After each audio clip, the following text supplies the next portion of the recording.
हाँ, तो नमस्ते मेरे प्यारे विद्यार्थी जी।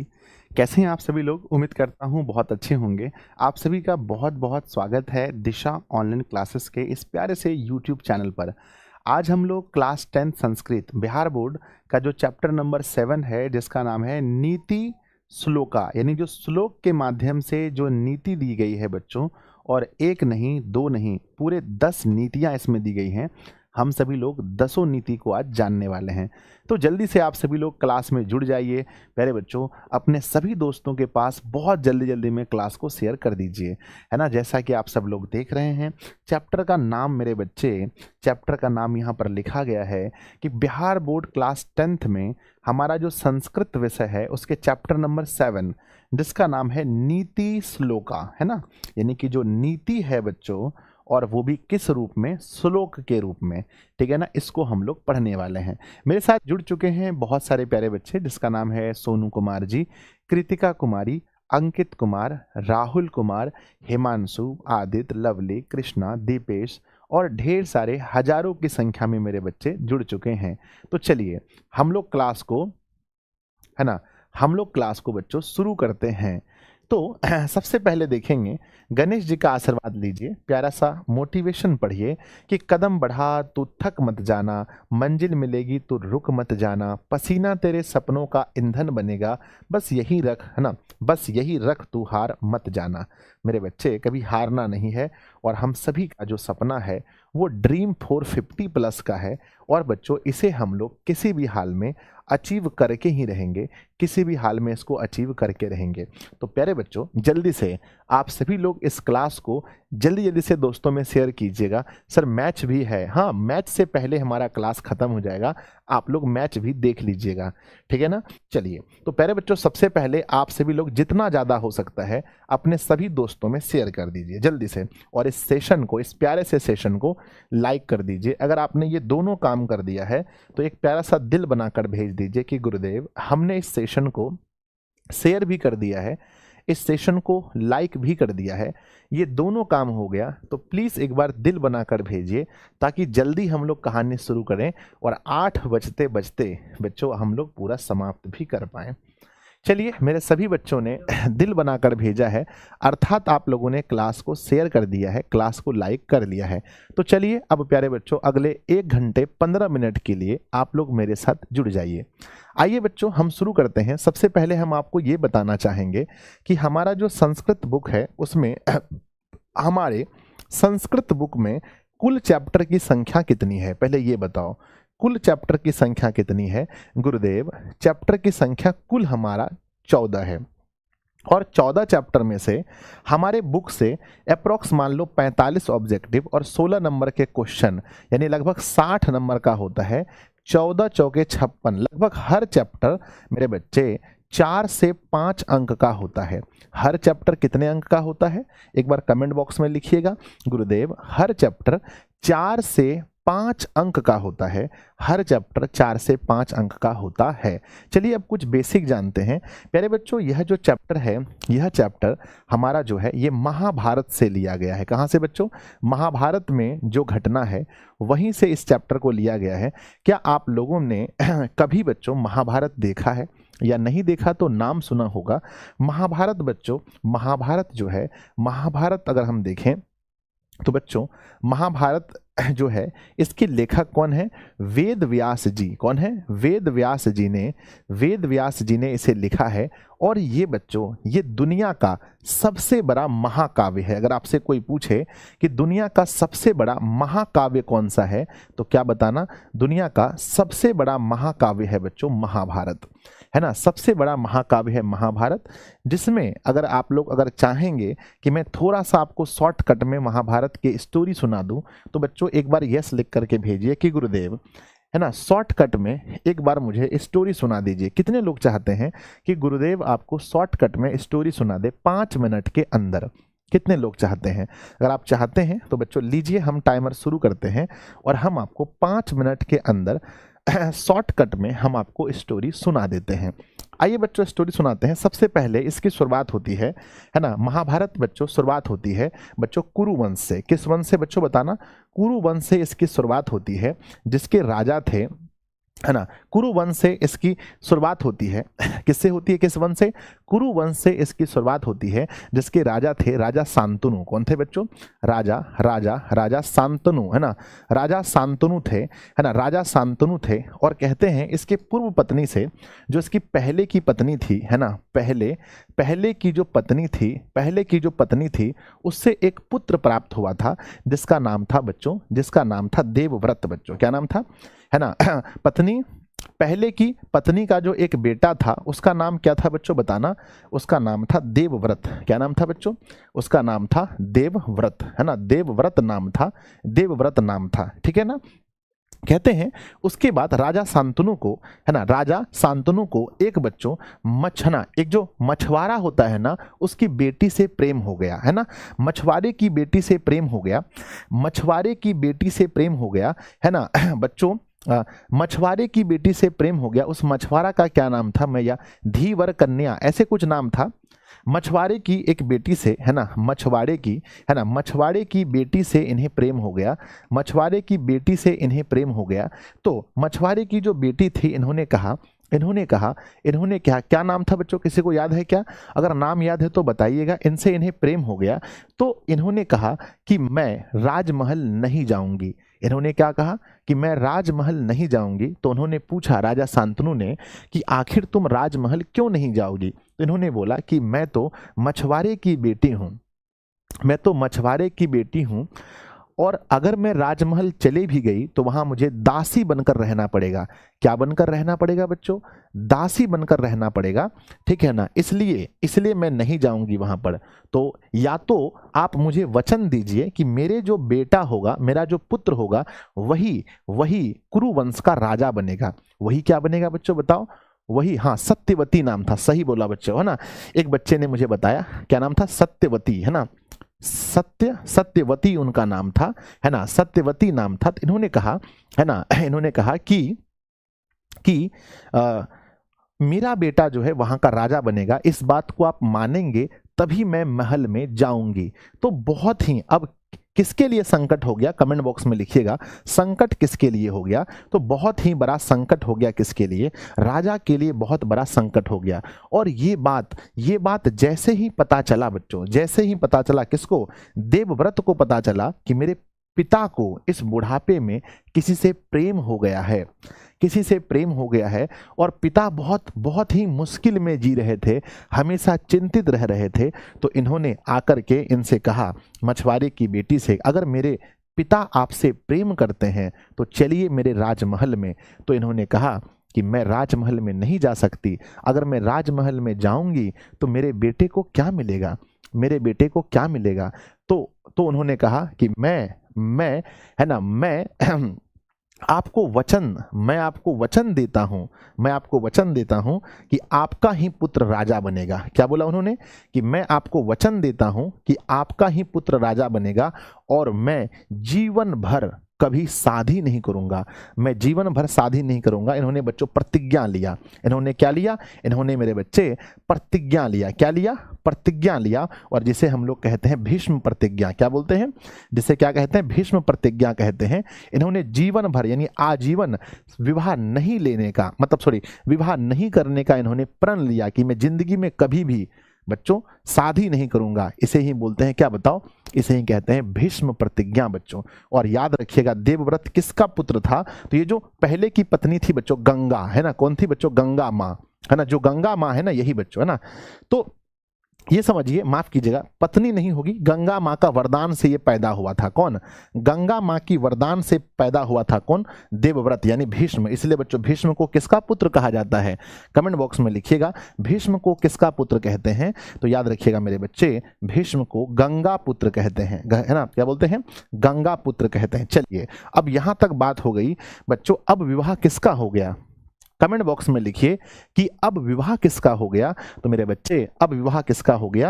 यानी राजा शांतनु का सत्यवती के साथ विवाह हो गया। फिर सत्यवती के कितने पुत्र पैदा हुए, है ना। सत्यवती के कितने पुत्र पैदा हुए? तो सत्यवती के 2 पुत्र पैदा हुए। एक का नाम क्या था? एक का नाम था धृष्टराष्ट्र बच्चों। क्या नाम था? है ना, धृष्ट, है ना, धृष्ट राष्ट्र नाम था एक का नाम था बच्चों क्या, धृष्ट राष्ट्र, और एक का नाम था बच्चों पांडु। क्या नाम था, पांडु। दो पुत्र पैदा हुआ, है ना, और इसके साथ में इसके घर में एक दासी थी, है ना, साथ में उसी दिन सेम डे पर एक दासी थी जिसका एक पुत्र पैदा हुआ। दासी का भी एक पुत्र पैदा हुआ जिसका नाम था बच्चों, जिसका नाम क्या था, है ना, एक पुत्र थे, एक दासी भी थी जिसका एक पुत्र पैदा हुआ जिसका नाम क्या था, क्या किसी को याद है बच्चों क्या नाम था, विदुर। हाँ, जिसका नाम था बच्चों विदुर, है ना, जिसका नाम था विदुर। तो इसमें से सबसे बड़ा कौन था, इसमें से सबसे बड़ा पैदा, है ना, इसमें सबसे बड़ा कौन था, धृतराष्ट्र सबसे बड़ा था, लेकिन बच्चों ये जन्म से ही क्या था, अंधा था, है ना, जन्म से ही क्या था, अंधा था, जन्म से ही बच्चों ये अंधा था। अब ये दासी पुत्र थी, ये, है ना, ये लोग जो थे ये दोनों बच्चों क्षत्रिय हो गए, ये लोग क्या हो गए, ये लोग हो गए बच्चों क्षत्रिय, जबकि ये क्षत्रिय नहीं थे, तो दासी पुत्र था। तो राजा कौन बनते बच्चों बताओ, है ना राजा शांतनु के मरने के बाद कुरु वंश का राजा कौन बनता, तो कुरु वंश का राजा तो ऐसे बच्चों उम्र के अनुसार से देखें तो धृष्ट राष्ट्र को बनना चाहिए था, लेकिन वो जन्म से ही अंधा था, इसलिए, है ना, इसीलिए धृष्ट राष्ट्र राजा नहीं बने। तो बच्चों राजा कौन बने, राजा बने पांडु। राजा कौन बने, पांडु बने राजा, है ना। तो पांडु बने राजा, और पांडु का विवाह किसके साथ हुआ, तो पांडु का विवाह मेरे बच्चे कुंती के साथ हुआ। किसके साथ हुआ, कुंती के साथ पांडु का विवाह हुआ। और पांडु जब पहले क्या होता था, जो राजा किसी दूसरे राजा को किसी दूसरे जगह को जीत लेते थे तो वहां की राजा की पुत्री से विवाह करना पड़ता था। क्या किसी को पता है, जैसे मान लीजिए कि एक जगह यहां पर है, एक जगह यहां पर है, अगर यहां का राजा इस राजा को बच्चों युद्ध में हरा देता था तो इसकी पुत्री से विवाह करना पड़ता था। तो यहां पर जो है पांडु, है ना, एक बार युद्ध करने गए और युद्ध में बच्चों दूसरे राजा को हरा दिए, तो फिर इनको एक और विवाह करना पड़ा। तो एक और लड़की के साथ इन्होंने विवाह किया था, किसने, पांडु ने क्या किया था, विवाह किया था। अब मेरे बच्चे जब ये दोनों वन में घूमने के लिए गए तो वहां पर जो है एक ऋषि थे और उनकी पत्नी, ऋषि और पत्नी दोनों बच्चों हिरन बनकर खेल रहे थे। उसी बीच में इस पत्नी ने कहा पति को कि मुझे हिरन चाहिए, और पांडु ने धनुष, है ना, तीर से मारा, और तीर से मारने के बाद तीर किसको लगा, हिरन को तीर लगा, जबकि वो वास्तव में कौन थी, वास्तव में एक स्त्री थी। तो ये स्त्री, इसके तीर से अनजाने में इस स्त्री का हत्या हो गया, अनजाने में। तो इनके पति जो ऋषि थे, इन्होंने श्राप दे दिया कि तुम कभी भी अपने पत्नी के साथ संबंध नहीं बना पाओगे, पत्नी के साथ सो नहीं पाओगे, इसकी वजह से, और जब भी तुम पत्नी के साथ संबंध बनाओगे तो उस दिन तुम्हारी मृत्यु हो जाएगी। तो मेरे बच्चे अब बताओ कि अगर पत्नी के साथ संबंध नहीं बनाएगा, नहीं सोएगा, साथ में नहीं रहेगा, तो कैसे संतान की उत्पत्ति होगी। तो बच्चों राजा पांडु के क्या कोई संतान हुए, बोलो यस और नो, संतान हुए, यस और नो। तो बच्चों वास्तविक संतान हम कह सकते हैं कि नहीं हुए, है ना, क्योंकि राजा पांडु तो, है ना, राजा पांडु को तो ये वरदान, मतलब ये श्राप मिला था कि जब भी आप पत्नी के साथ रहेंगे तो आप मर जाएंगे, ठीक है ना, तब। लेकिन उसके पहले, है ना, कुंती बच्चों एक ऋषि थे जिनका नाम था ऋषि दुर्वासर, है ना, दुर्वासर ऋषि का इन्होंने बहुत सेवा किया था कुंती ने, जिससे इन्हें बचपन, मतलब इन्हें एक वरदान मिला था कि तुम जब भी किसी भगवान को बुलाओगी, भगवान तुम्हारे पास आएंगे, और भगवान से तुम जो वरदान मांगोगी तुमको वही वरदान मिल जाएंगे, तो इन्होंने शादी से पहले भगवान सूर्य को बुलाया था। किसको, सूर्य को, मतलब टेस्ट करने के लिए, नहीं होता किसी को अगर वरदान मिला तो टेस्ट करके देखते हैं कि वरदान काम करता है कि नहीं।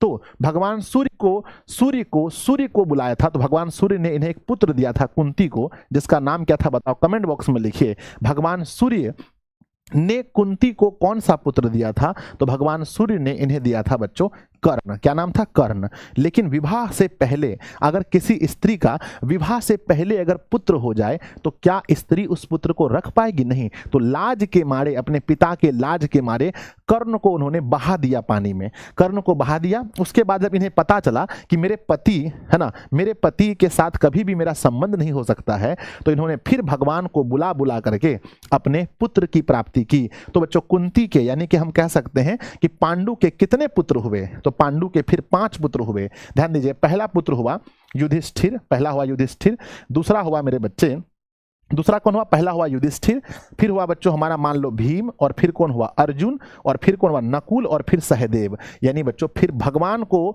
मतलब कि अर्जुन को मांगा गया किससे? इंद्रदेव से।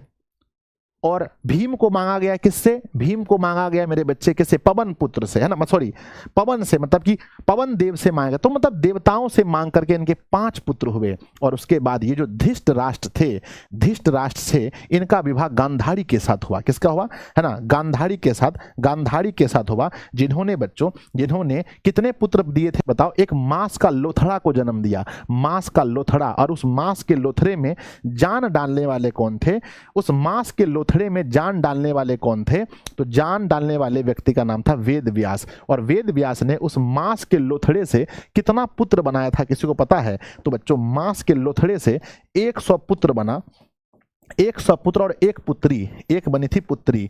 तो 100 पुत्र और 100 पुत्री। तो ये लोग बच्चों आगे चल करके ये लोग क्या कहलाए? धृष्ट राष्ट्र के जितने भी पुत्र थे ये सभी कौरव कहलाए। क्या कहलाए बच्चों? कौरव कहलाए।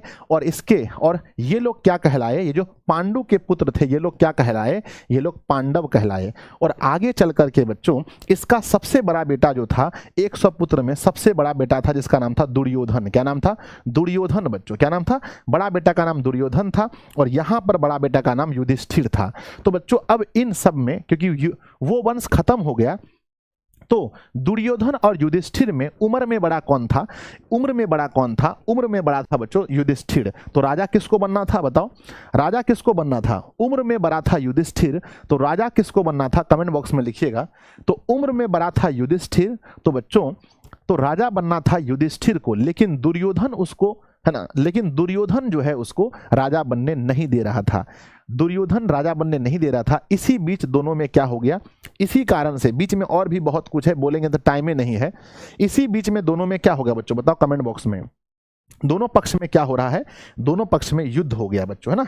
दोनों पक्ष में क्या हो गया? दोनों पक्ष में युद्ध हो रहा है। और इसी युद्ध को क्या बोला गया है? महाभारत, है ना। इसी युद्ध को, जो युद्ध हुआ है, इसी युद्ध को क्या बोला है? महाभारत कहा गया है ना।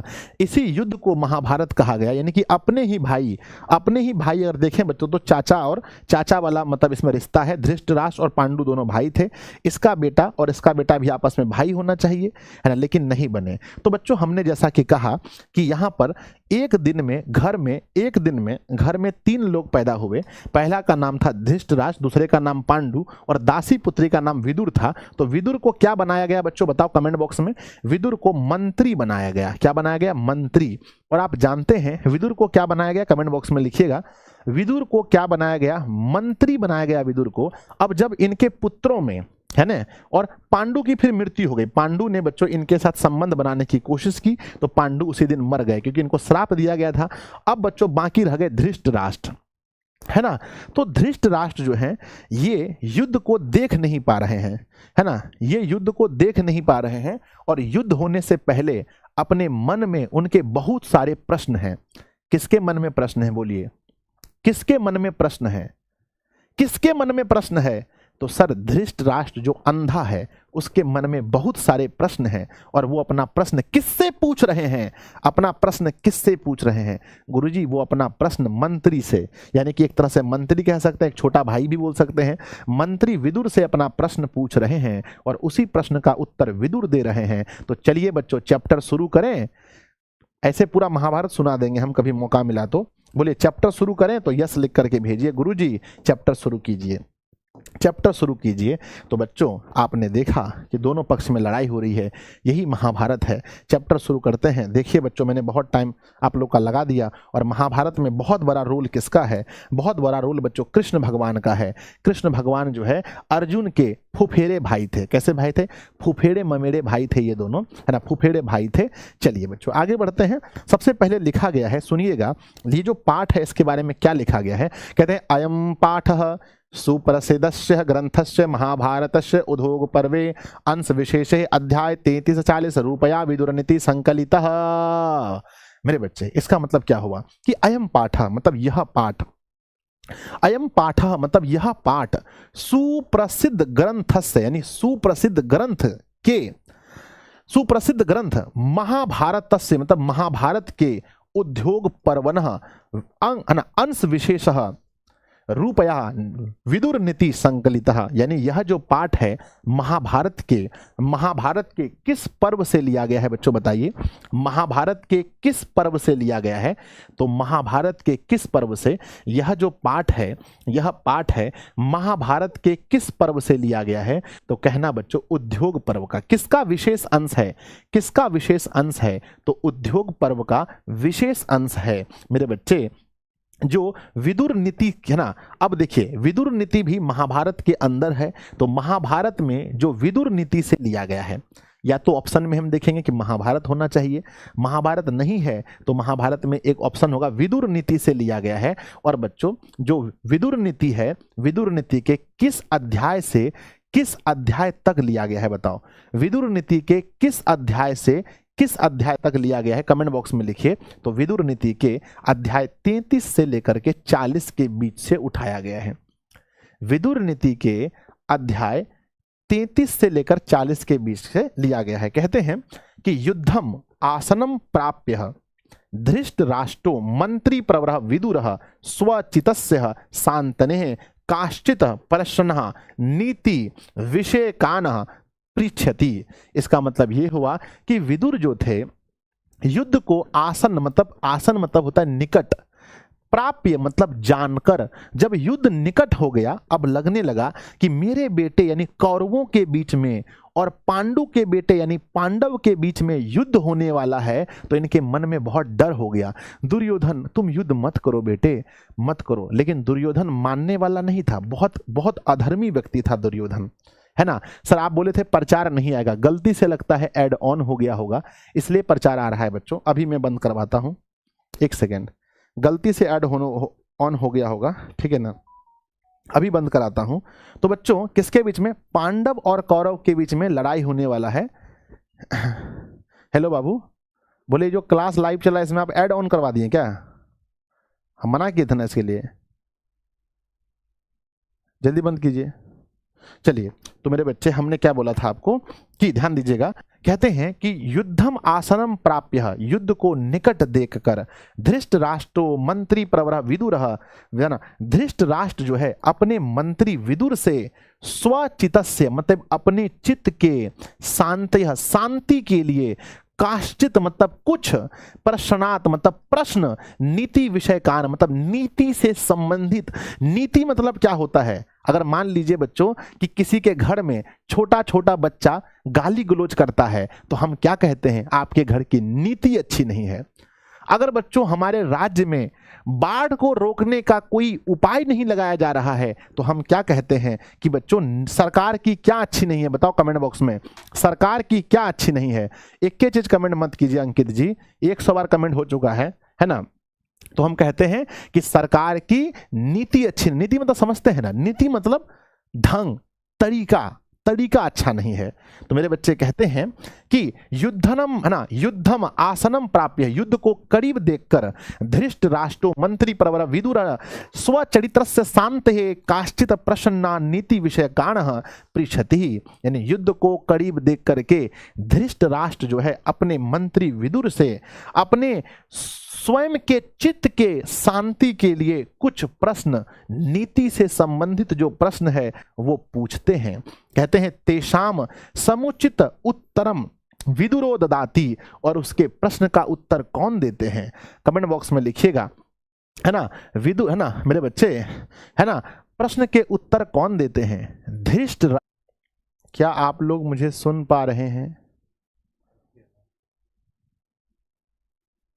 क्या आप लोग मुझे सुन पा रहे हैं? एक बार बताएंगे बच्चों सब लोग, ठीक है ना। क्या आप लोग मुझे सुन पा रहे हैं? यस यस लिख करके भेजेंगे सब लोग, एक बार सब लोग यस यस लिख करके भेजेंगे अगर आप लोग सुन पा रहे हैं तो, है ना। नेटवर्क चला गया था, अगर आप लोग सुन पा रहे हैं तो हमने कहा कि बच्चों धृष्ट राष्ट्र के प्रश्नों का उत्तर कौन देते हैं? तो प्रश्न फिर से शेयर कर दीजिए ना। तो प्रश्न का उत्तर देते हैं विदुर। कहते हैं कि तदेव प्रश्न है ना, तदेव प्रश्नो उत्तर रूपम ग्रंथ रूपेण विदुर नीति। अगर बच्चों विदुर नीति के बारे में आपसे पूछा जाए कि विदुर नीति किस प्रकार का ग्रंथ है, तो आपको क्या कहना है? विदुर नीति किस प्रकार का ग्रंथ है, तो आपको लिखना है कि विदुर नीति जो है वो बच्चों प्रश्न उत्तर के रूप में है ना। किस प्रकार का ग्रंथ है, तो प्रश्नोत्तर कहना है। क्या बोलना है? प्रश्नोत्तर का अर्थ होता है प्रश्न और उत्तर के प्रकार का। किस प्रकार का है? प्रश्न और उत्तर के प्रकार का है। आगे लिखते हैं, है ना, इयम अपि भगवत, है ना, भगवत, है ना, भगवत गीते महाभारतस्य, है ना, महाभारतस्य अंगम अपि स्वतंत्र ग्रंथा रूपा वर्तते। यानी कि यह जो है ये जो भागवत ग्रंथ है, जो आप सभी लोग जानते हैं बच्चों, जो भगवत गीता है उसी के तरह, भागवत गीता के तरह एक स्वतंत्र रूप का ग्रंथ है।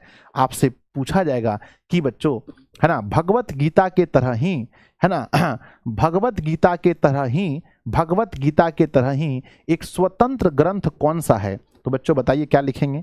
भगवत गीता के तरह ही एक स्वतंत्र ग्रंथ कौन सा है? तो लिखना है भगवत गीता के तरह ही एक स्वतंत्र ग्रंथ का नाम है बच्चों विदुर नीति। क्या नाम है? विदुर नीति जो है एक भगवत गीता के तरह ही स्वतंत्र ग्रंथ है। क्या है? भगवत गीता के तरह ही एक स्वतंत्र ग्रंथ है, ये आपको मान लेना है। ठीक है, हो गया? यहां तक समझ गए हैं? तो सब लोग एक बार दिल बनाकर भेजिए कि गुरुजी यहां तक तो बहुत अच्छे से समझ गए हैं। यहां तक बहुत अच्छे से समझ गए हैं कि जो यह पाठ है ये महाभारत के उद्योग पर्व से, यह जो पाठ है महाभारत के उद्योग पर्व का एक विशेष अंग है। उद्योग पर्व का एक विशेष अंग है ना, जो विदुर नीति से लिया गया है।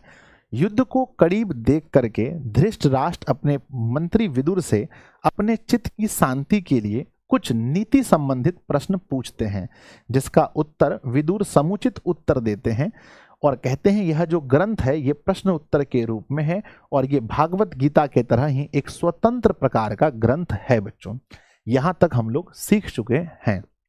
चलिए आगे बढ़ते हैं। अगले पाठ में लिखा है बच्चों, अब ध्यान दीजिएगा, इसमें कुल कितने हैं बताओ? यहां पर कितने नीति दिए गए हैं? टोटल नीति की संख्या बताइए। नीति की कुल संख्या कितनी है? तो बच्चों कहिएगा, नीति की कुल संख्या है 10। नीति की कुल संख्या कितनी है बच्चों? तो नीति की कुल संख्या है 10। 10 नीति आप लोग को समझना है। तो चलिए देखते हैं सबसे पहली नीति क्या कहता है। सबसे पहली नीति कहती है बच्चों, यस्य कृतम न विद्यन्ति शीत उष्णम भय रति समृद्धि और समृद्धो सवे पंडित उच्यते। इसका अर्थ समझिएगा, यस कृतम न विद्यन्ति शीत उष्णम भयारति समृद्धो असमृद्धो वा सर्वे पंडित उच्यते। इसका मतलब क्या हुआ बच्चों? इसका मतलब क्या हुआ? कहते हैं बच्चों, यश कृतम मतलब जिसके कार्य, यश मतलब जिसके, कृत्यम मतलब कार्य, जिसके कार्य न विघ्नन्ति मतलब नहीं रुकते हैं, जिसके कार्य नहीं रुकते हैं। शीत मतलब ठंडी से, उष्ण मतलब गर्मी से, भय मतलब डर से, रति मतलब प्रेम से। जिसके कार्य बच्चों ठंड की वजह से नहीं रुकते हैं, गर्मी की वजह से नहीं रुकते हैं, डर की वजह से नहीं रुकते हैं, प्रेम की वजह से नहीं रुकते हैं, समृद्धि मतलब कि ज्यादा धन होने की वजह से नहीं रुकते हैं, है ना। समृद्धि रस असमृद्धवा यानी कि मतलब कि बिना पैसे के नहीं रुकते हैं, वही पंडित कहलाते हैं। तो प्यारे बच्चों, क्या आप लोग पंडित की परिभाषा सीख गए? पहले श्लोक के अर्थ को समझ गए? तो एक बार यस लिखकर भेजिए गुरुदेव।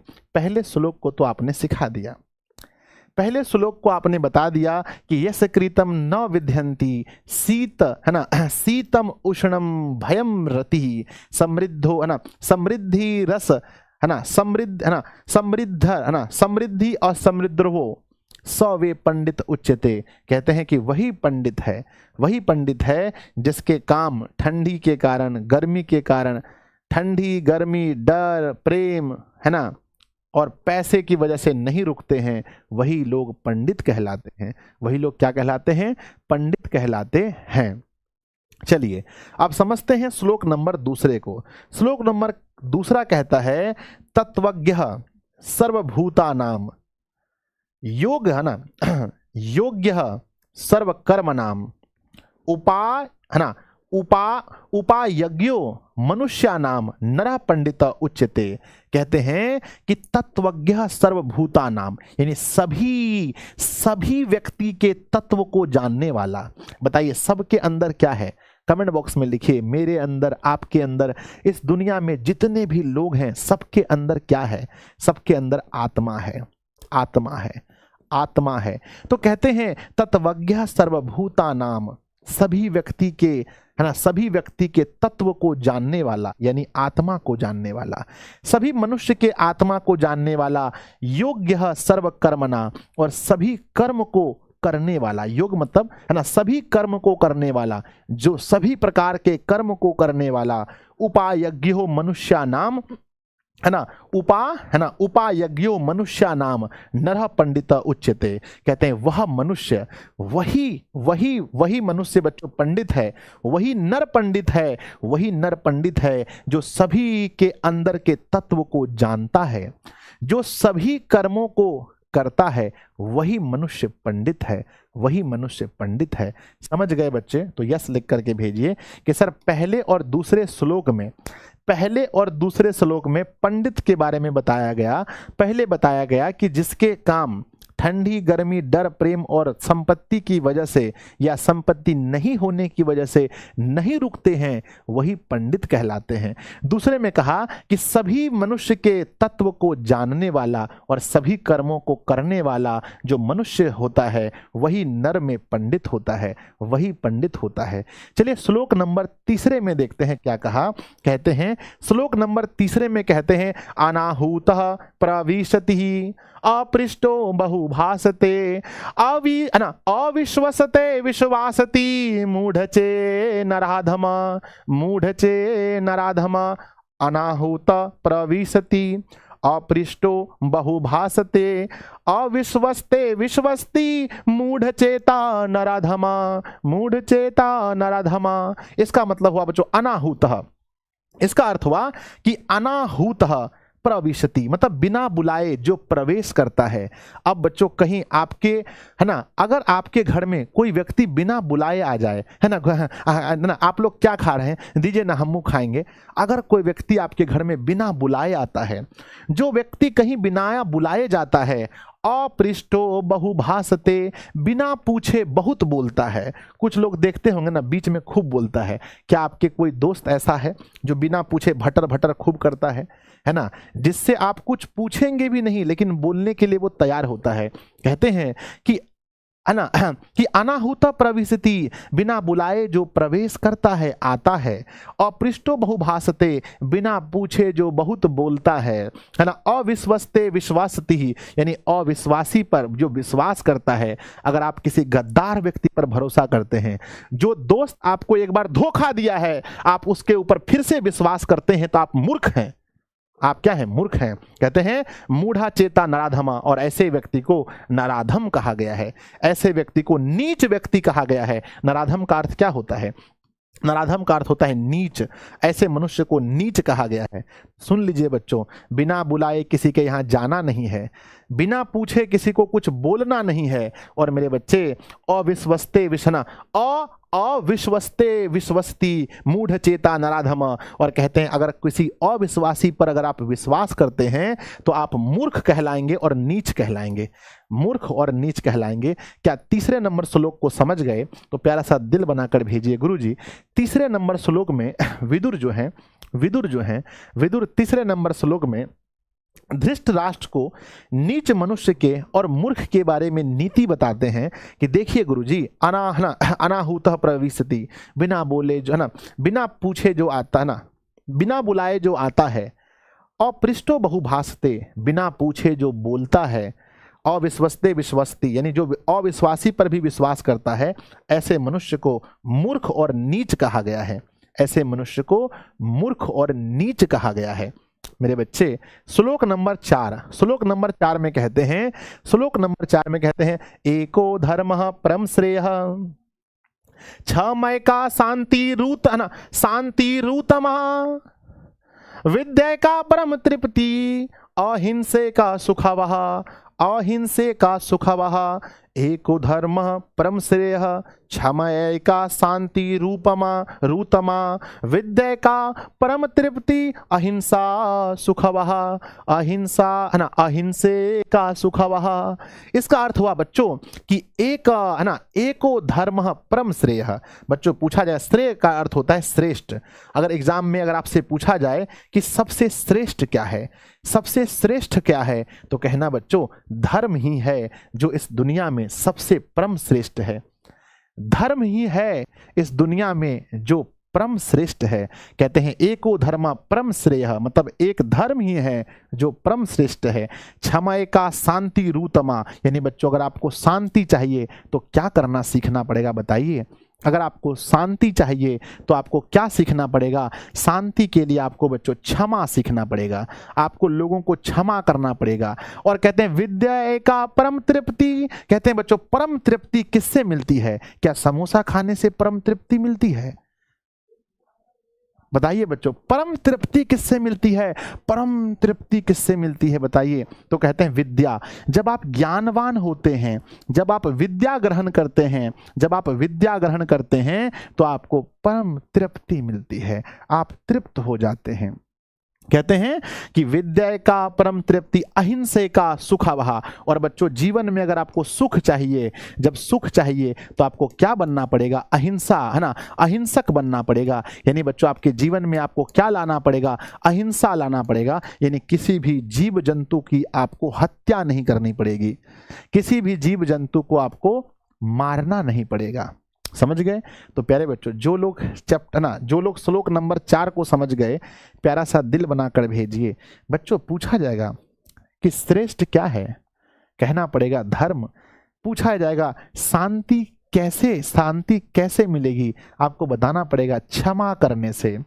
पूछा जाएगा कि परम तृप्ति किससे मिलेगी, आपको बताना पड़ेगा परम तृप्ति तो विद्या ग्रहण करने से मिलती है। सुखवह, सुखवह किसे कहा गया है? सुख किससे मिलता है? सुखवह किसे कहा गया है? तो कहना बच्चे सुखवह कहा गया है अहिंसा को। किसको कहा गया है? अहिंसा को सुखवह कहा गया है। तो चलिए श्लोक नंबर 4 हम लोग सीख लिए हैं। कितने ज्ञान वाला श्लोक है ना। अब देखते हैं श्लोक नंबर 5 को।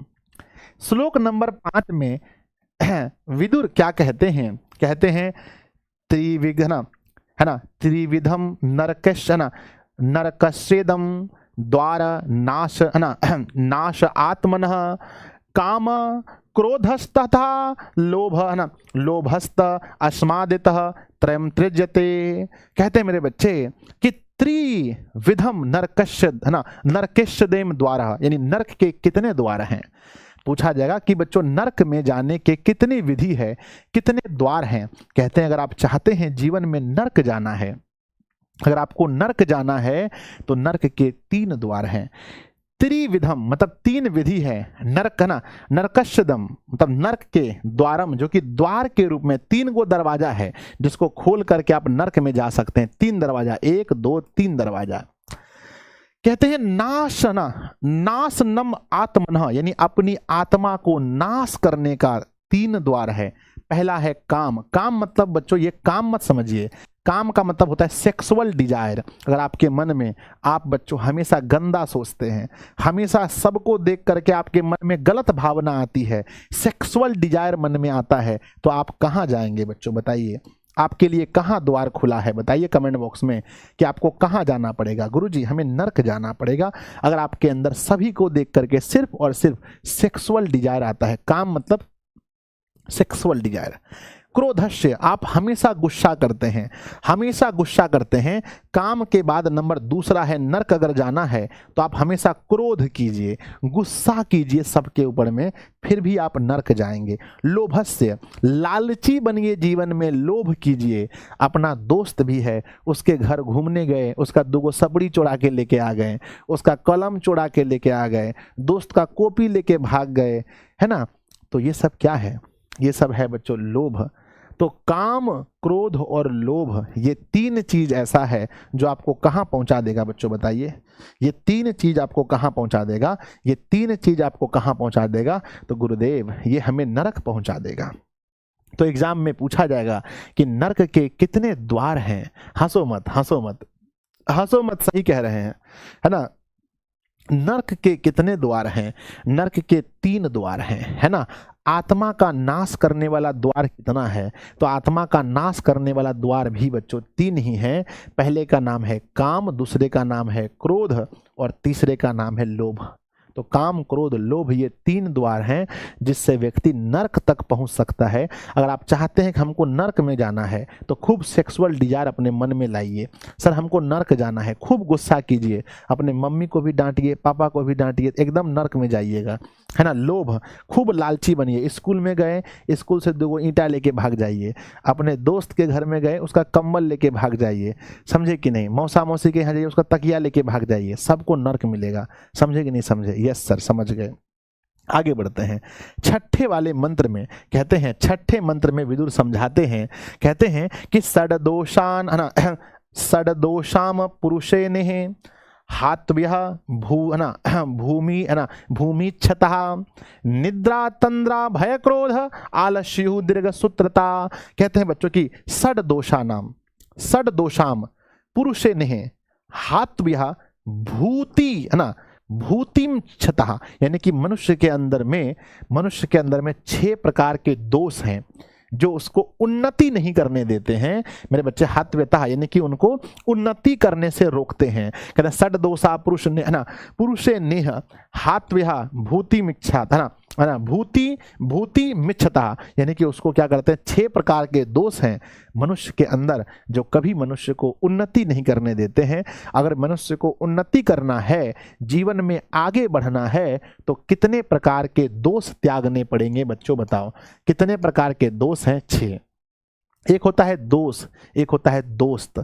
तो बच्चों दोष का अर्थ होता है अवगुण, यानी मनुष्य के अंदर अगर ये 6 अवगुण है तो वो जीवन में कभी भी आगे नहीं बढ़ पाएगा। बोलो, पहला निद्रा, जिसको खूब नींद आता है। कौन कौन ऐसा है जिसको दिन भर सुतले रहता है, ओंघियाते रहता है?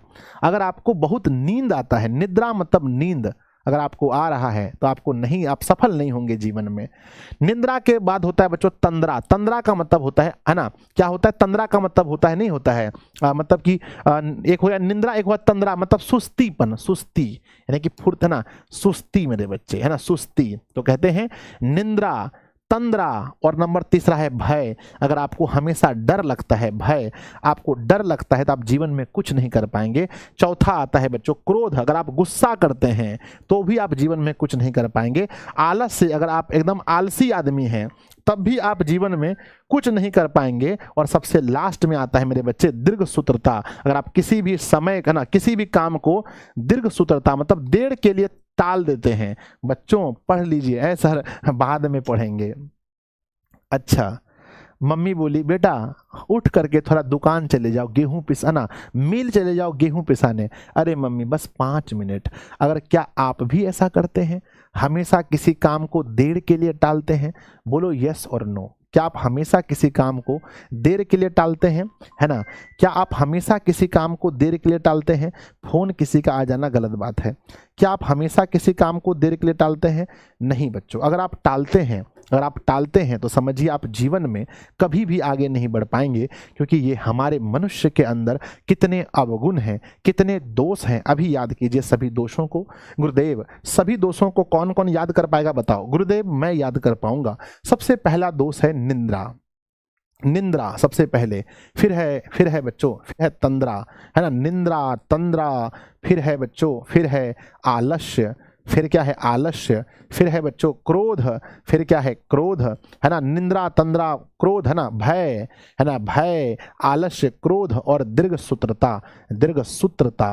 तो मेरे बच्चे इस 6 को याद करके रखना है। एग्जाम में पूछा जाएगा कि मनुष्य में कितने अवगुण पाए जाते हैं, मनुष्य के अंदर कितने अवगुण पाए जाते हैं, तो कहना 6 अवगुण है। पहला है निंद्रा, फिर है तंद्रा, फिर है भय, फिर है आलस्य, फिर है क्रोध और फिर है दीर्घ सूत्रता। अगर याद हो जाएगा तो कमेंट बॉक्स में बच्चों जीओडी लिखकर भेजिए, गुरुदेव परीक्षा में आए तो गर्दा उड़ा देंगे। परीक्षा में पूछा जाए कि मनुष्य के अंदर कौन कौन से अवगुण पाए जाते हैं या कितने दोष पाए जाते हैं, उसके नाम लिखिए, तो तुरंत लिख देंगे छेवों का। चलिए सातवां नंबर श्लोक में कहते हैं, सातवां नंबर श्लोक में कहते हैं, क्या कहते हैं सातवां नंबर श्लोक में, है ना, विदुर कहते हैं 7वें नंबर श्लोक में कि सत्येन रक्षते धर्मो विद्या योगेन रक्षते मृजया रक्षते रूप कुलवृते रक्षते सत्येन रक्षते धर्मो विद्या योगेन रक्षते मृजया रक्षते रूप कुलम वृतेन रक्षते सत्येन धर्मा रक्षते सत्येन रक्षते धर्मा विद्यो योगेन रक्षते मृजया रक्षते रूप कुलम वृतेन रक्षते। इसका अर्थ समझिए बच्चों, कहते हैं कि सत्येन, है ना, सत्येन रक्षते धर्मा, मतलब धर्म की रक्षा कौन करता है? मेरे बच्चे बताओ, धर्म की रक्षा कौन करता है? धर्म की रक्षा कौन करता है? कमेंट बॉक्स में लिखिएगा, धर्म की रक्षा कौन करता है। कहते कोई भी धर्म हो, हिंदू, मुस्लिम, सिख, ईसाई, यहूदी, पारसी, बौद्ध, कोई भी धर्म हो, किसी भी धर्म हो, उसमें धर्म की रक्षा कौन करता है?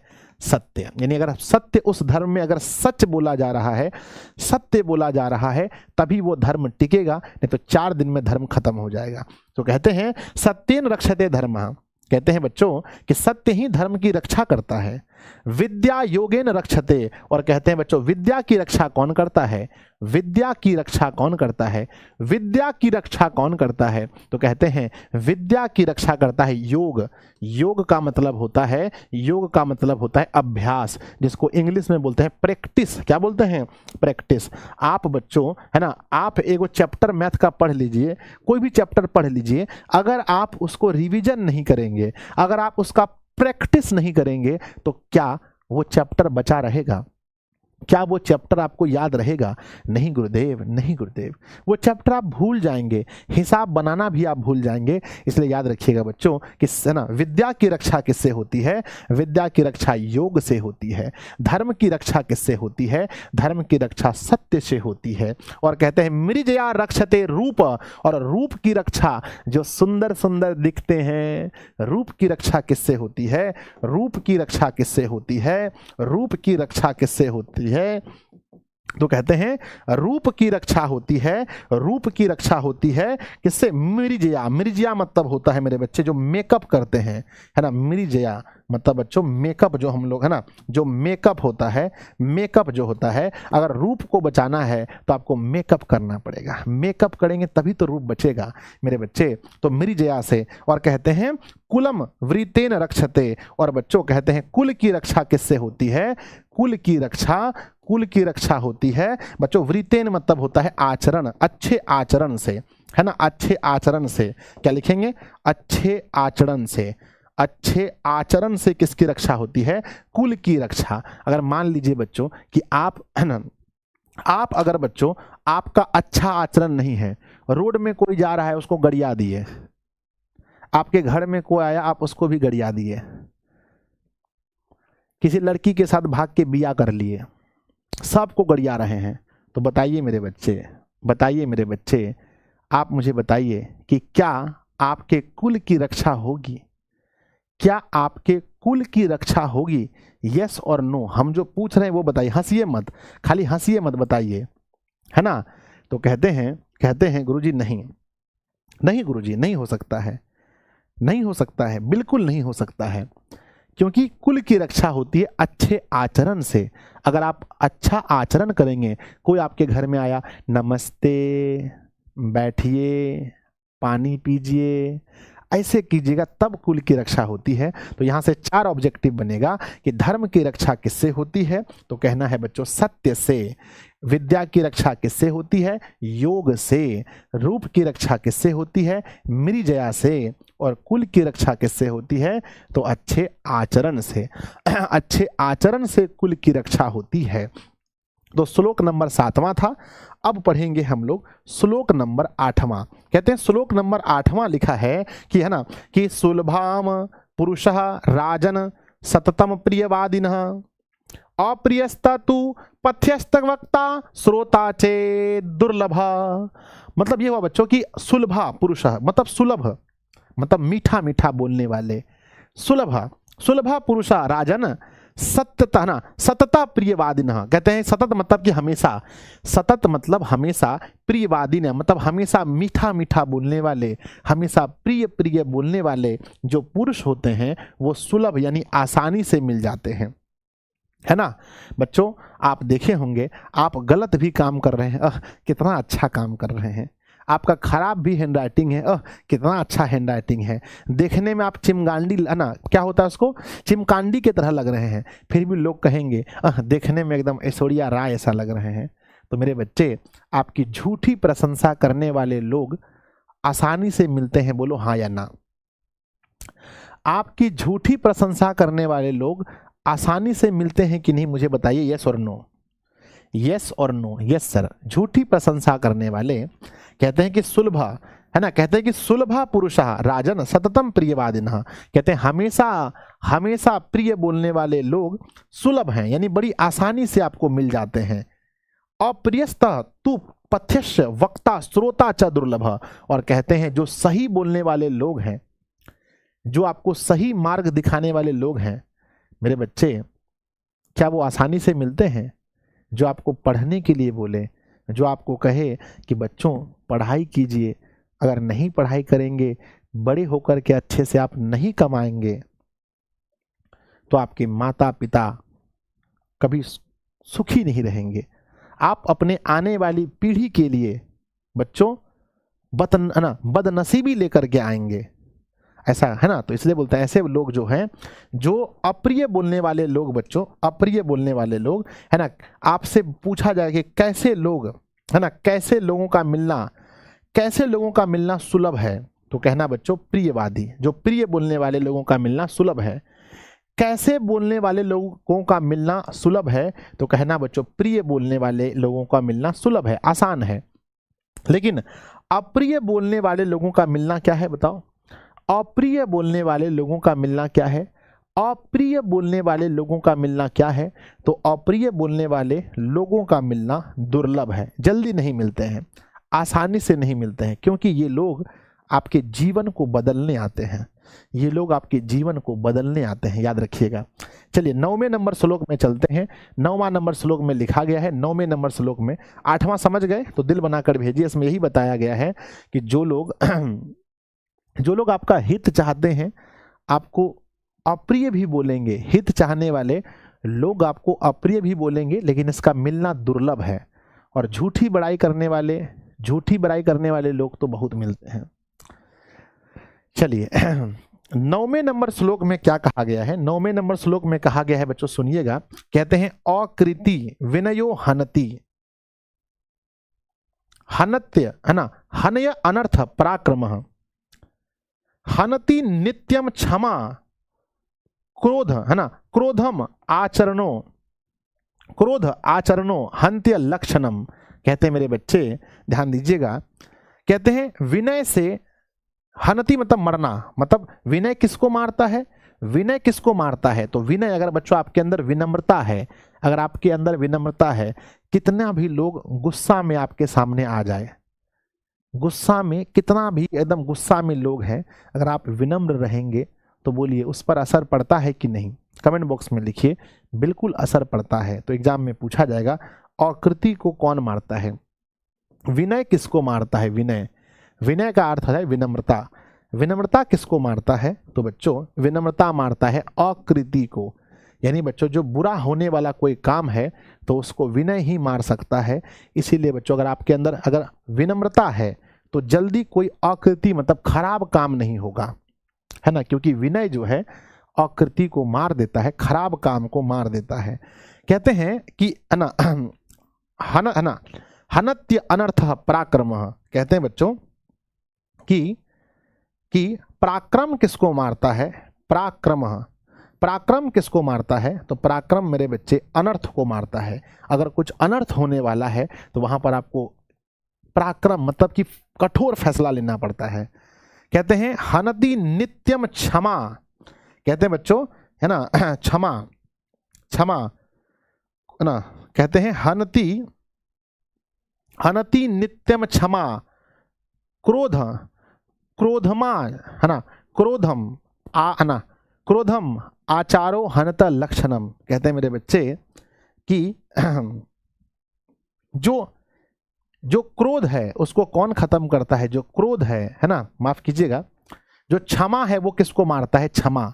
क्षमा मेरे बच्चे क्रोध को मारता है। क्षमा किसको मारता है बताइए? क्षमा किसको मारता है? क्षमा क्रोध को मारता है।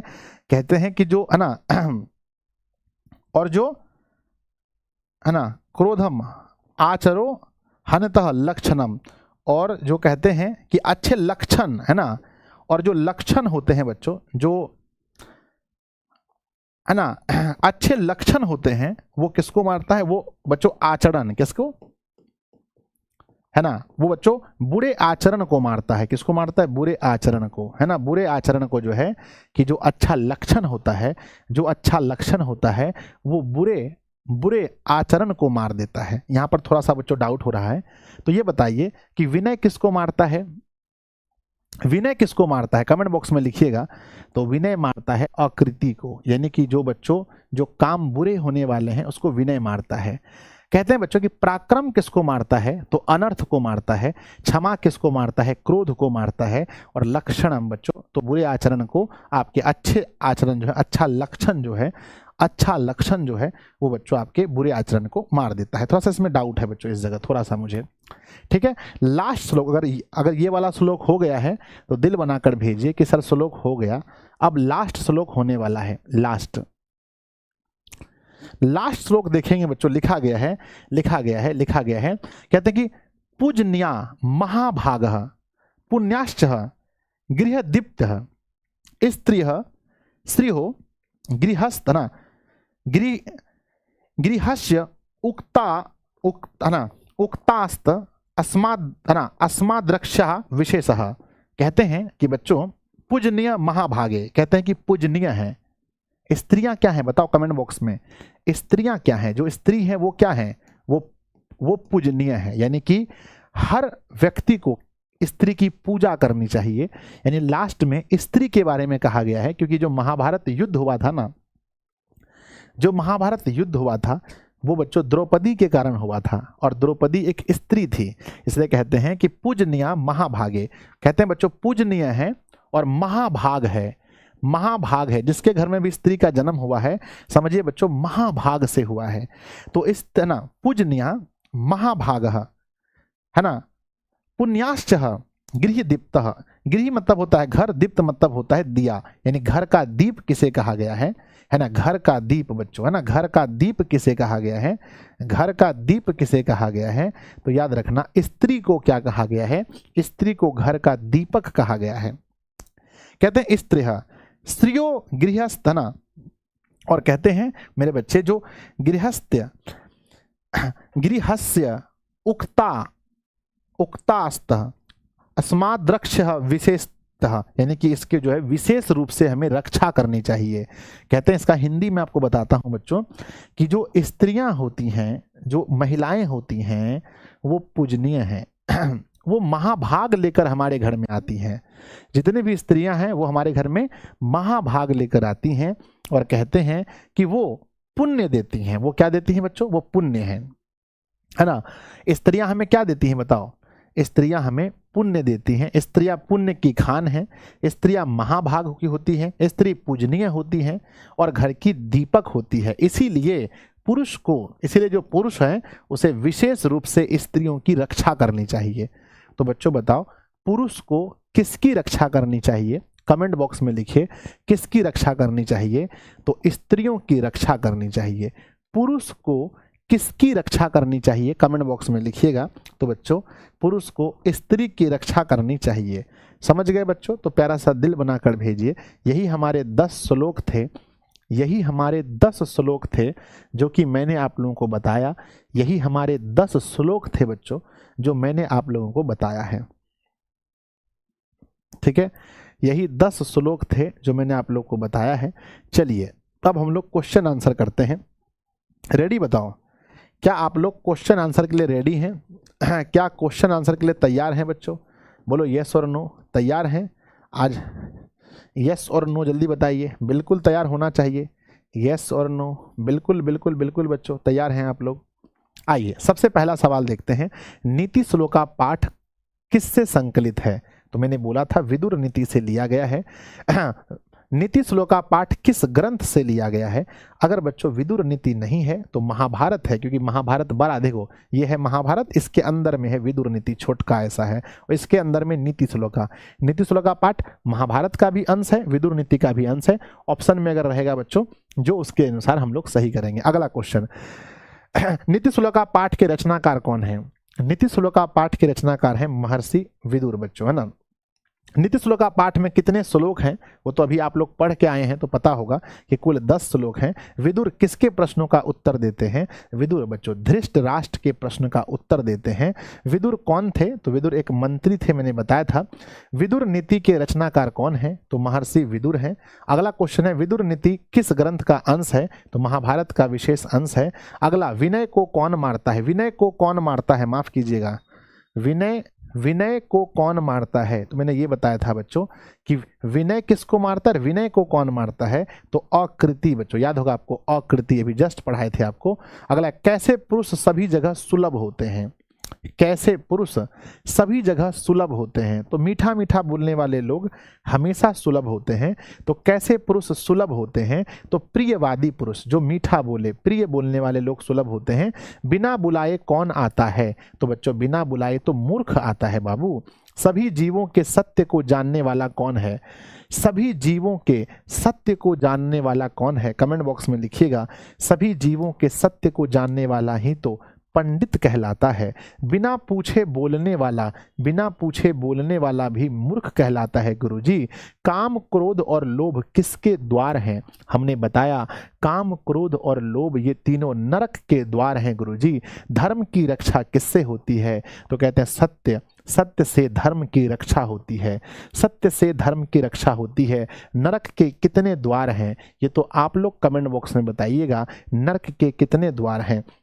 विनय किसको मारता है? हमने बताया बच्चों विनय अकृति, जिसको हम लोग अपयश कहते हैं, विनय अपयश को मारता है। अगला है, सुख किसे कहा गया है? तो सुख बच्चों कहते हैं जो अहिंसा है, यही सुखा वह है, सुखा वह है। कुल की रक्षा किससे होती है? तो कुल की रक्षा बच्चों क्या किससे होती है? कुल की रक्षा अच्छे चरित्र से होती है। कुल की रक्षा चरित्र से होती है।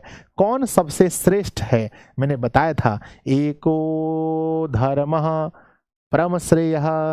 बच्चों सबसे श्रेष्ठ क्या है? एको धर्मः परम श्रेयः, एको धर्मः परम श्रेयः, यानी कि बच्चों जो एक धर्म है वही परम श्रेष्ठ है। तो धर्म परम श्रेष्ठ है बच्चों। दोष कितने प्रकार के हैं? मैंने बताया था कि बच्चों 6 प्रकार के दोष हैं। धना, घर की लक्ष्मी कौन होती है? मेरे बच्चे घर की लक्ष्मी कौन होती है? तो घर की जो लक्ष्मी होती है वो स्त्रियां ही होती हैं। अगला, पराक्रम से किसका नाश होता है? तो कहते हैं अनर्थ का नाश होता है, पराक्रम से अनर्थ का नाश होता है। सुंदर आचरण से किसका नाश होता है? तो सुंदर आचरण से कुलक्षण का नाश होता है, कुलक्षण का। अगला है, किसकी रक्षा विशेष रूप से होनी चाहिए? अपने घरों में किसकी रक्षा विशेष रूप से होनी चाहिए? तो बच्चों विशेष रूप से रक्षा किसकी होनी चाहिए? स्त्रियों की रक्षा विशेष रूप से होनी चाहिए। धृतराष्ट्र किससे प्रश्न करता है? धृतराष्ट्र जो है वो किससे प्रश्न करता है? तो विदुर से, मंत्री विदुर से। प्रश्नोत्तर के रूप में क्या है? कौन सा ऐसा ग्रंथ है जिसमें प्रश्न और उत्तर हैं? जिसमें प्रश्न और उत्तर हैं, प्रश्नोत्तर के रूप में कौन सा ग्रंथ है? तो विदुर नीति प्रश्न और उत्तर के रूप में है। उत्तम शांति किससे मिलती है? मैंने बोला था कि शांति चाहिए बच्चों किससे? क्षमा करने से जीवन में शांति मिलती है, क्षमा करने से जीवन में शांति मिलती है। नराधम किस पर विश्वास करता है? तो बताया गया था जो बिन बुलाए आता है वो नराधम है, जो बिना पूछे बोलता है वो नराधम है, और जो अविश्वासी पर विश्वास करता है, किस पर बच्चों? अविश्वासी पर विश्वास करता है, इसे भी नराधम कहा गया है। अगला, विद्या की रक्षा किससे होती है? तो बच्चों पता है आप लोगों को बताया था मैंने, विद्या की रक्षा किससे होती है? तो कहते हैं सत्य से विद्या की रक्षा नहीं, सत्य से धर्म की रक्षा होती है। क्षमा करने से क्रोध कम होता है बच्चों। कहते हैं क्षमा से शांति भी मिलती है बच्चों। विद्या की रक्षा योग से, योग माने अभ्यास। तो पहले 30 प्रश्नों में मेरे प्यारे बच्चों आप लोगों ने कितना सही किया है कमेंट बॉक्स में लिखिएगा। 30 में से आप लोगों ने कितना सही किया है, जल्दी लिखिएगा। 30 में से कितना सही हुआ है। अगला, सभी प्राणियों को जानने वाला कौन होता है? सभी प्राणी को जानने वाला व्यक्ति पंडित होता है। कहते हैं क्षमा किससे को मारता है? क्षमा बच्चों क्रोध को मार देता है। अगला है ना मृजया से किसकी रक्षा होती है? तो मृजिया यानी मेकअप बच्चों, मैंने बताया था आपको रूप की रक्षा होती है। अगला, नीति श्लोका पाठ के आधार पर अविश्वासी पर विश्वास कौन करता है? अविश्वासी पर विश्वास करते हैं पंडित नहीं, मध्यम नहीं, उत्तम नहीं, अधम लोग जो होते हैं वही करते हैं। सुखा वह क्या है? सुखा वह धर्म नहीं श्रेष्ठ है। अहिंसा सुखा वह है। अहिंसा क्या है? सुखा वह है। अगला, नीति श्लोका पाठ महाभारत के किस पर्व से लिया गया है? तो शुरू में ही लिखा है कि महाभारत के उद्योग पर्व से लिया गया है। महाराज धृष्टराष्ट्र के प्रश्नों का समुचित उत्तर कौन देते हैं? धृष्टराष्ट्र के प्रश्नों का उत्तर मंत्री विदुर देते हैं। अगला, अपृष्टो बहुभाषते किस पाठ में कहा गया है कि मेरे बच्चे कि कम जानने वाले लोग ज्यादा बोलते हैं? अपृष्टो बहुभाषते किस पाठ में है? तो नीति श्लोका पाठ में है। अगला, परम तृप्ति देने वाली क्या है? परम तृप्ति किससे होती है? परम तृप्ति किससे होती है? विद्या से परम तृप्ति होती है। उन्नति, अपनी उन्नति चाहने वालों को कितने प्रकार का दोष त्याग देना चाहिए? अपनी उन्नति चाहने वालों को 6 प्रकार का दोष त्यागना चाहिए। 6 प्रकार का दोष। रूप की रक्षा किससे होती है? रूप की रक्षा मृजया से होती है। मृजया से होती है। आचरण का हनन किससे होता है? बच्चों आचरण का हनन होता है काम से नहीं, क्रोध से नहीं। सुलक्षण मतलब अच्छा लक्षण करने से आचरण, हनन मतलब जाना। आचरण कैसे, आचार कैसे जाता है? आचार मतलब आपका जो गांव में इज्जत है वो कैसे जाएगा? अलक्षण से। खराब लक्षण कीजिए, है ना, तब ऐसा होगा। बच्चों खत्म हो गया। 42 क्वेश्चन टोटल इस चैप्टर में थे। 42 में आप लोगों ने कितना सही किया मेरे प्यारे शेर और शेरनियों? जल्दी बताओ 42 में आप लोगों ने कितना सही किया। आइए बच्चों बढ़ते हैं क्वेश्चन बैंक में। उन्नति चाहने वालों को कितने प्रकार के दोष त्याग देने चाहिए? तो 6 प्रकार का दोष। अगला क्वेश्चन है, घर की शोभा कौन होती है? स्त्रियां होती हैं। अलक्षण, सुलक्षण, सुलभ होते हैं। कौन सुलभ होते हैं? सतत प्रियवादी, हमेशा मीठा बोलने वाले लोग सुलभ होते हैं। नीति श्लोका पाठ में परम श्रेय किसे कहा गया है? एको धर्म परम श्रेय।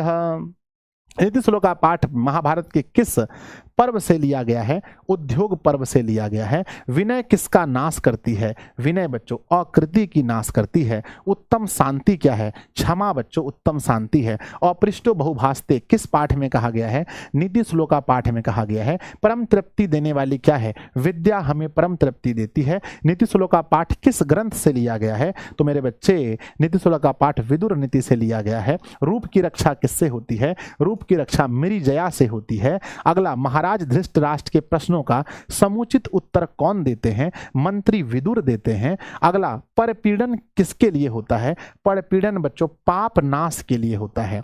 परपीड़न किसके लिए होता है? ये अलग तरह का क्वेश्चन है।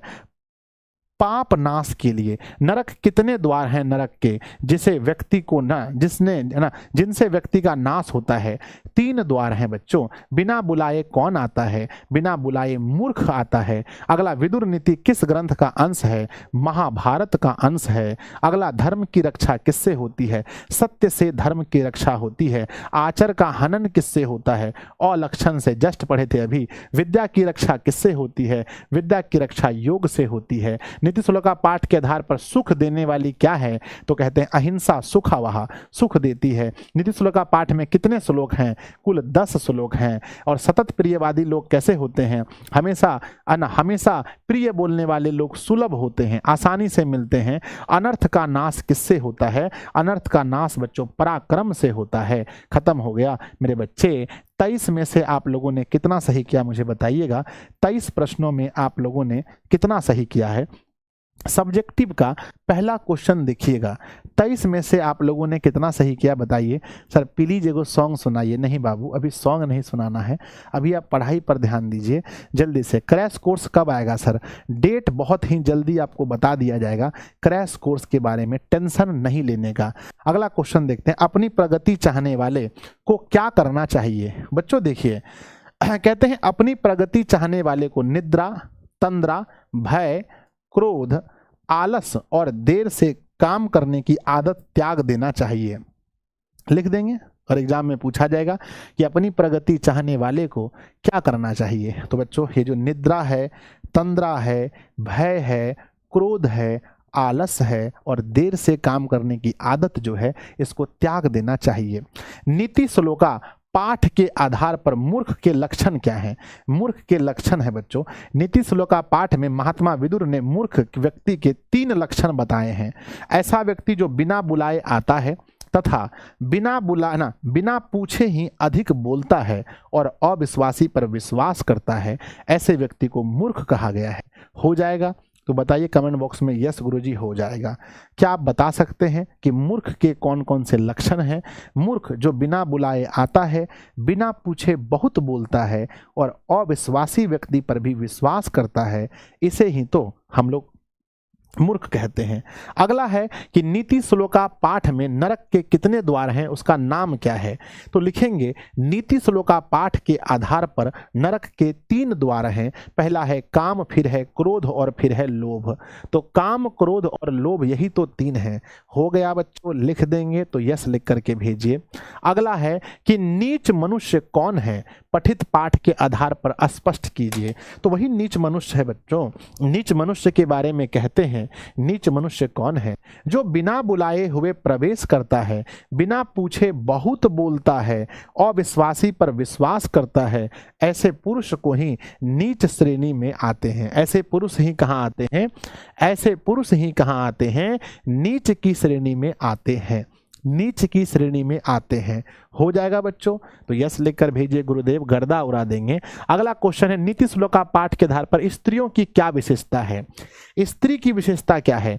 स्त्री घर की लक्ष्मी होती है, ये पूजनीय तथा महाभागशाली है, ये महापुरुषों को जन्म देने वाली होती है, इसलिए स्त्रियों की विशेष रूप से रक्षा करने योग्य होती हैं। इसीलिए स्त्रियां जो होती हैं वो बहुत विशेष रूप से रक्षा करने योग्य होती हैं, हमें उनकी रक्षा करनी चाहिए। हो जाएगा? तो यस लिखकर भेजिए, गुरुदेव हो जाएगा। स्त्रियों के विषय में अगर पूछा जाए तो लिख देंगे, पूजनीय होती हैं, भाग्यशाली होती हैं और महापुरुषों को जन्म देने वाली होती हैं। क्वेश्चन है, नीति श्लोका पाठ से हमें क्या शिक्षा मिलता है ना? नीति श्लोका पाठ से हमें क्या शिक्षा मिलता है? तो बच्चों हम लिखेंगे कि विदुर नीति से संकलित नीति श्लोका पाठ उद्धृत है, यानी नीति श्लोका पाठ जो है विदुर नीति से लिया गया है। इसमें महात्मा विदुर ने मन को शांत करने के लिए कुछ श्लोक हैं। महात्मा विदुर के मन को शांत करने वाले कुछ श्लोक हैं, है ना? श्लोक लिखें। इन श्लोकों से हमें यह शिक्षा मिलती है कि सांसारिक सुख थोड़ी देर के लिए होता है, लेकिन आध्यात्मिक सुख अस्थायी है। सुंदर आचरण से हम बुरे आचरण को समाप्त कर सकते हैं। अब लिखेंगे इस पाठ में पंडित कोमा मूर्ख आदि की पहचान दी गई है। आदि की पहचान भी दी गई है। तो मेरे प्यारे बच्चे बताओ आप लोगों को ये चैप्टर कैसा लगा? ये चैप्टर आप लोग को कैसा लगा? पक्का 8 बजे टाइम पर बच्चों कैसे खत्म हो गया हमको समझ नहीं आ रहा है। पक्का टाइम पर कैसे खत्म हो गया मेरे बच्चे, कैसा लगा? कमेंट बॉक्स में लिखिएगा। चैप्टर समाप्त हुआ कैसा लगा? प्यारे बच्चों, हम उम्मीद करते हैं कि मेरे सभी बच्चों को, है ना, चैप्टर बहुत बहुत बहुत मजा लगा होगा।